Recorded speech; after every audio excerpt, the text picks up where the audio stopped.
أعوذ بالله من الشيطان الرجيم.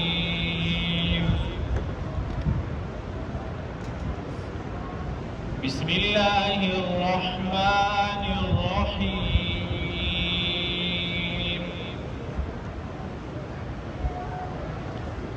الحمد لله رب العالمين الرحمن الرحيم مالك يوم الدين إياك نعبد وإياك نستعين اهدنا الصراط المستقيم صراط الذين أنعمت عليهم غير المغضوب عليهم ولا الضالين.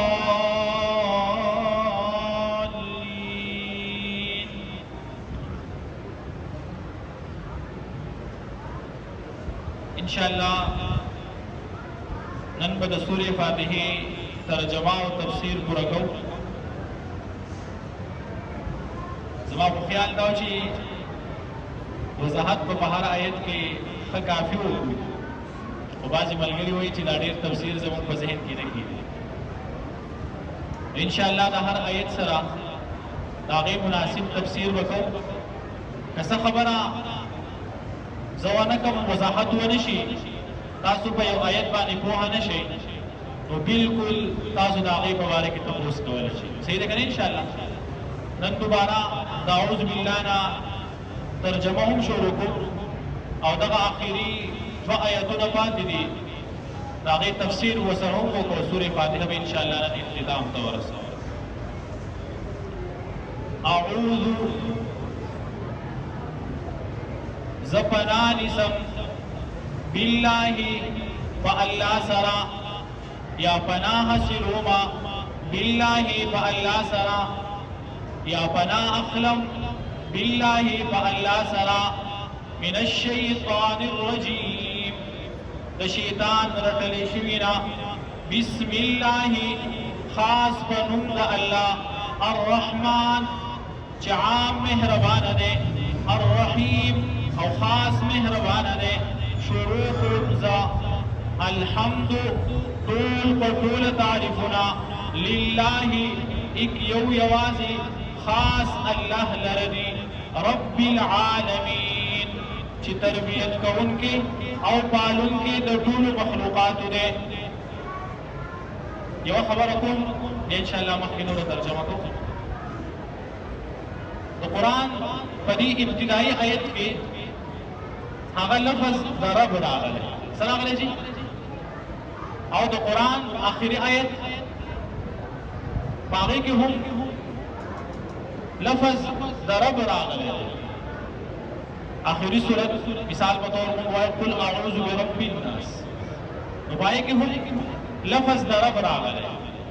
देखिए इशारा दे खबर तरफ तदा चिकल अल्लाह तबारक व तआला आलम अरवाह की मुन पैदा करू अलते की जमुन वादा वस्तले शिवा अलस्तु बिरब्बिकुम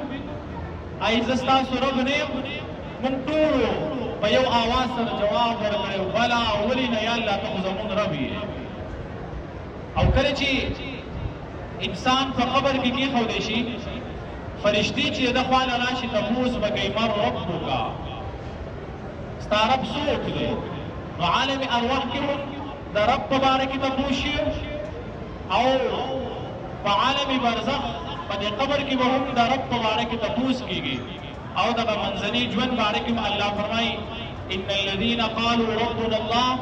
ثم استقاموا बेशक هغه کسان چې هغه دا خبرو چې زموږ رب الله دی زموږ رب الله دی نو الله تبارک وتعالى با هغه دا هغه استقامت ورکی چې کله دوی استقامت حاصلول غواړي نو الله پاک بیا فرمایي زه په دې باندې خپل رحمتونه او برکتونه راولې نو دا رب د لفظ د ابتدا نه زموږ په جواب باندې ویل شي نو په دې وجه سره دلته الله پاک بیا یا دهانی کې خپل رب چې طاهر نه او العالمین تاسو ته باغې کې هم ما وضاحت کړو چې څوک وایي عالمونه اتیا زره دي، څوک وایي څلوېښت زره دي، خو د دې صحیح تعداد الله ته معلوم دی. د عالمونو صحیح تعداد د هیچا په علم کې نشته. وما یعلم جنودا، الله فرمایي چې ستا د رب لښکرې چې کومې دي هغه د چا په علم کې نه دي، بلکې الله پاک لښکرې زمونږ د علم نه بهر دي، هغه صرف او صرف الله پاک ته معلوم دي. الرحمن بے حد مهربانا، الرحیم او ډیر زیات رحم کوونکی دی. یا الرحمن هغه ذات چې بغیر د غوښتو نه ورکړه کوي، الرحیم او هغه ذات چې د غوښتو سره ورکړه کوي، مالکی بادشاہ واکدارا، یوم الدین د ورځې د جزا او د سزا، یا یوم الدین د ورځې د اسلام. دلته کې مالک وي خو قاضي ونه وي، مالک یوم الدین، قاضي یوم الدین ونه وي، ځکه د مالک کار جدا دی او د قاضي کار جدا دی. قاضي او جج دې د قانون پابند دي، دې د قانون نه علاوه بله فیصله نشي کولی، او مالک د قانون پابند نه دی. نو په دې کې الله پاک موږ ته تسلي راکول غواړي که تاسو په دنیا کې ګناهونه کوئ او بیا زما دربار ته راځئ، نو ما قاضي مه ګڼئ، ما جج مه ګڼئ چې زه جج یم، ستاسو سره به د قانون مطابق فیصله کوم، بلکې الله فرمایي زه مالک یم، خپل رحمتونه به په تاسو باندې پوره وکړم، خپل مهربانیانې به په تاسو باندې پوره وکړم. نو مالک د قانون پابند دی، په دې وجه باندې مالک یوم الدین ذکر شو. او پرون هم تاسو ته ما وضاحت کړو چې دنیا یې ځکه ذکر نه کړه چې په دنیا کې الله پاک خلکو ته څه نه څه حکومت ورکړی دی، اگر چې ناقص حکومت دی، ناقص او نامکمله ملکیت دی، خو بیا هم الله پاک په دنیا کې ورکړی، په آخرت کې به د هېچا دپاره ملکیت نه صاحب سوا د الله نه. په دې وجه باندې الله پاک مالک یوم الدین ذکر کړو. ایاک نعبد، خاص تعالی را عبادت کو مونږه، و ایاک نستعین او خاص تعالی مدد غواړو مونږه. پرون ما تاسو د عبادت لس اقسام ذکر کړو چې امام غزالی رحم الله فرمایلي چې د عبادت لس قسمونه دي. نو مونږ وایي ایاک نعبد، خدای ستا عبادت کوو، ستا په وخت کې عاجزي ښکاره کوو، ستا په وخت کې سر ښکته کوو، ستا په وخت کې خپله منشا ختموو، خپل خواهشات ختموو. و ایاک نستعین، نو که چېرته په دنیا کې مونږ ته څه مسله راشي، څه خبره راشي، نو بیا به مدد هم خاص خدای پاک ستاسو نه غواړو. اهدنا، کلک کړه مونږه یا روان کړه مونږه، الصراط پلار، المستقیم نیغه باندې یا برابر باندې چې هغه لار د اسلام ده. اهدنا وښایه مونږ ته، مونږ ته ښوولی شوي ده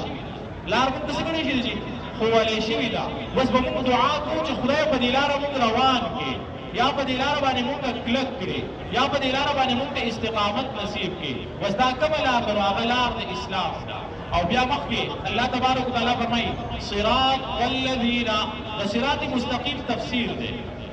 د صراط مستقیم تفسیر دی چې صراط مستقیم کومه لار ده. نو الله فرمایي صراط والذین، دا لار د هغې کسانو ده انعمت چې تا انعام کړی دی، یعنی لار د هغې کسانو انعمت چې تا انعام کړی دی علیهم په هغوی باندې. قرآن کې الله تبارک وتعالی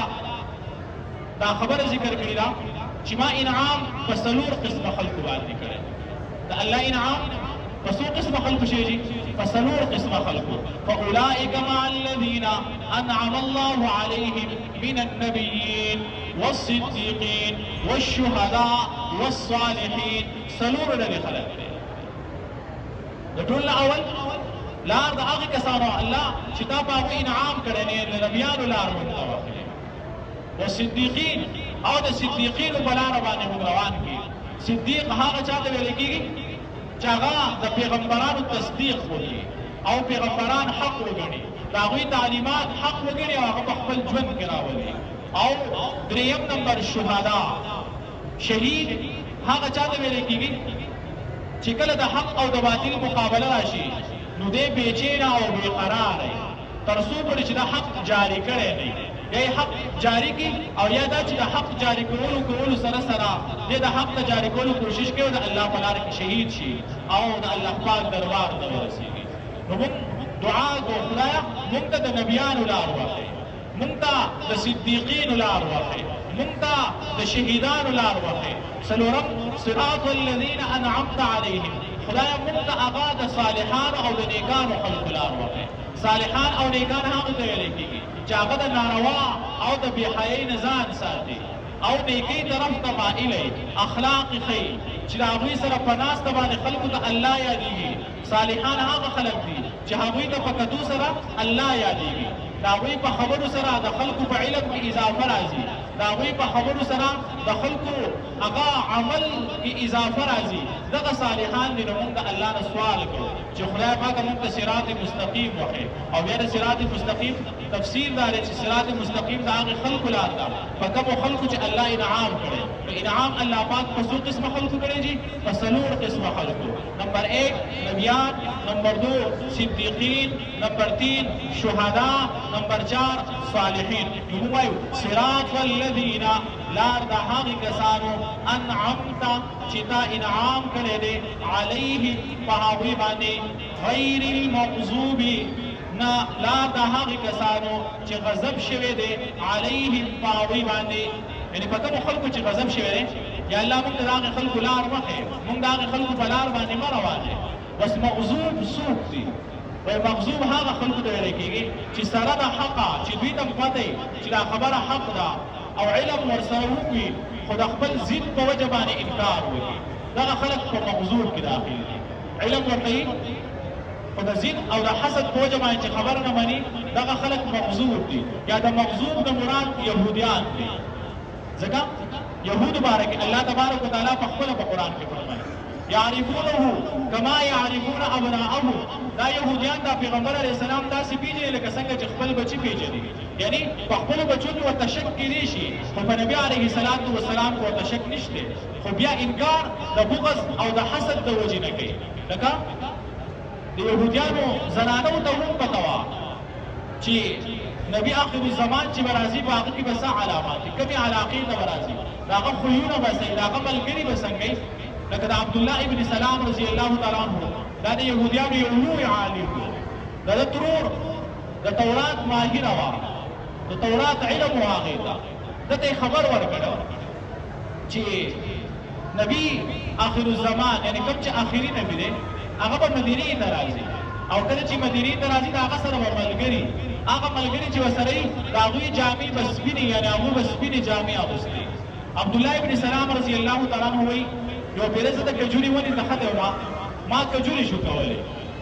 چې ما وکتل د مدینې طرف ته څه کسان را روان او سپینې جامې اغوستې. ما د خپلې ترور ته آواز وکړو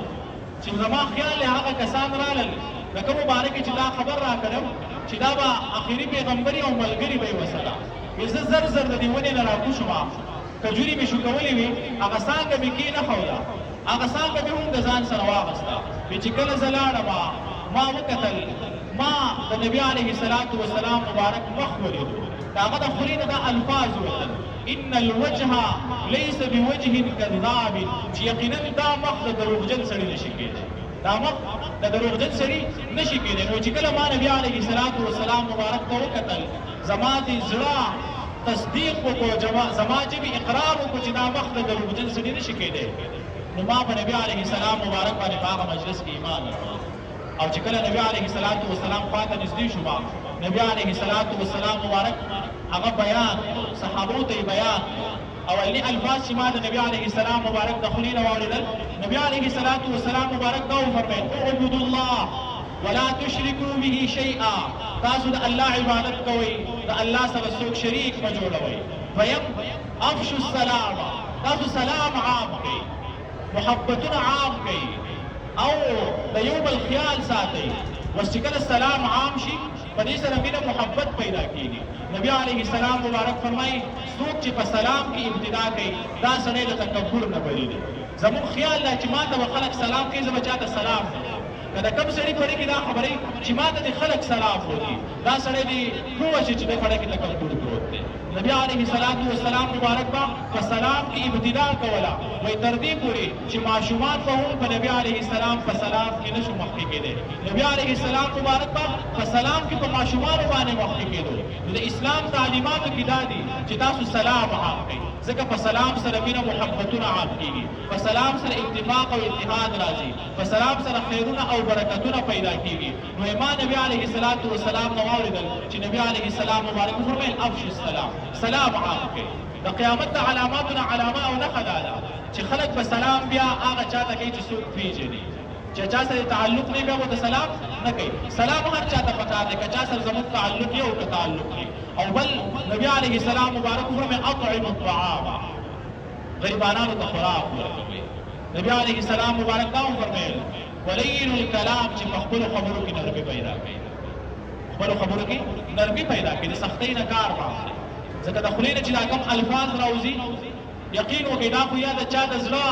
مرهم جوړېږي او یا د چا د زړه د ماتېدو سبب او ذریعه جوړېږي او بیا شاعر وایي پر هر د نیزې ښه دی چې به جوړ شي په مرهمو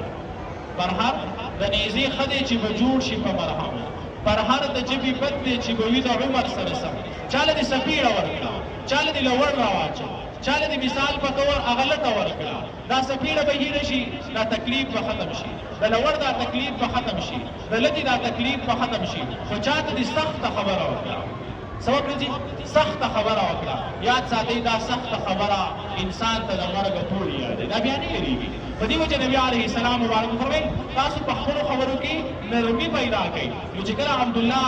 ابن سلام رضی الله تعالی عنه راغی نبی علیه السلام مبارک یې ولیدو ایمان یې راوړو دا خبرې واورېدې واپس لاړ خپلې ترور ته یې ویې چې ما خو ایمان راوړو هغه ترور ورته د خپل ایمان پټ کمۍ ښکاره کوه دا یهودیان ډېر ناګاره خلک دی ډېر سرکشه خلک دی ډېر ضدیان خلک دی داسې نه چې دا د نقصان در ورسوي نو الله تبارک وتعالی فرمایي چې دا یهود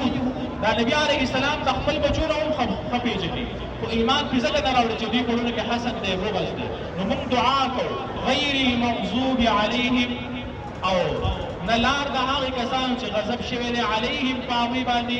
خو که اوس سوچ وکړی شي موږ په مانځه کې دعا کوو خدایه موږ ته د یهودو نصاراو لار مخې موږ د هغوی د لارې نه وساتې خو که زموږ معاشرې ته وکتلی شي زموږ طور طریقې ته وکتلی شي هغه ټولې طور طریقې په موږ کې د یهودو او د نصاراو پیدا شي او دا نبي علیه السلام مبارک د نن نه 1400 کاله مخکې خبر ورکړی چې داسې دور را روان دی چې زما دا امت به د یهودو سره داسې اتباع او داسې برابري شروع کړي لکه څنګه چې پیزار برابري په پیزارو کې څه فرق نه مثال په طور یو جوړه پیزار چې موږ الو که تاسو وګورئ دا دواړه چپلګي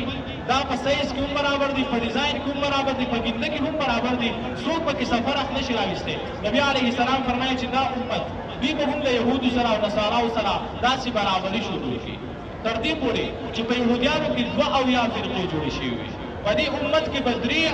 فرقې جوړې شي نبي علیه السلام مبارک وفرمیل په یهودیانو کې که به څوک پاڅېدو هغوی بني اسرائیلو کې که به څوک پاڅېدو د خپل مور سره به یو غلط حرکت وکړو خپل مخ به یې تور کړو په دې امت کې به هم داسې خلک پیدا کېږي چې د خپل مور سره به غلط حرکت کوي بس الله دې موږ ته بلا راکړي نو موږ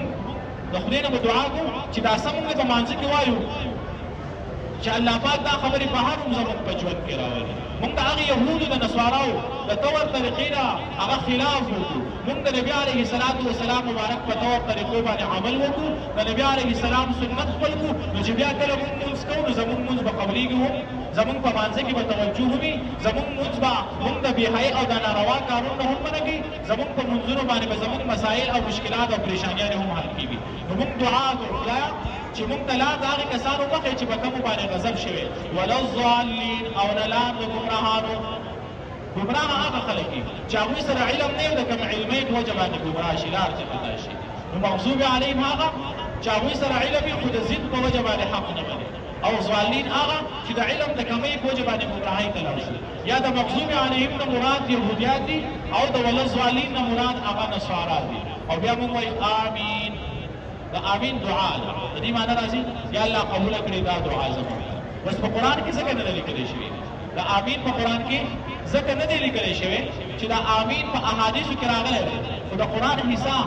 نه ده. نو په قرآن کې د دې لپاره نه دی لیکلی شوی چې څوک دا ګمان ونه کړي، څوک دا خیال ونه کړي چې دا آمین د قرآن جز دی. نو په دې وجه آمین په قرآن کې هغه نشته. صحیح شو جی؟ یو پیر بیا ترجمه ته خود کېدی شي. اعوذ بالله زپنان اسم پا اللہ پاک سرا یا پناہ اخلم پا اللہ پاک سرا من الشیطان الرجیم دا شیطان رٹلیشی وینا بسم اللہ خاص پمند اللہ الرحمن عام مہربانا الرحیم او خاص مہربانا دے شروع بمزا الحمدللہ طول پطول تعریفنا للہ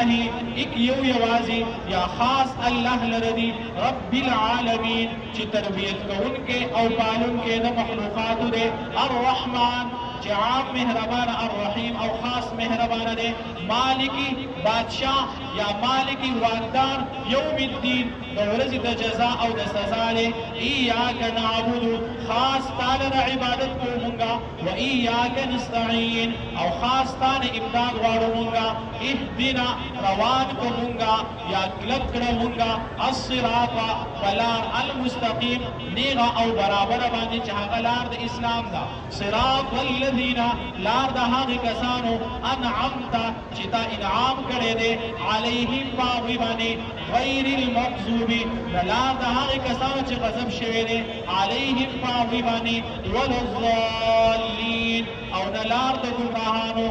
آمین یا اللہ قبول کری دا دعا زمانگا صحیح شو جی یاد بشی انشاءاللہ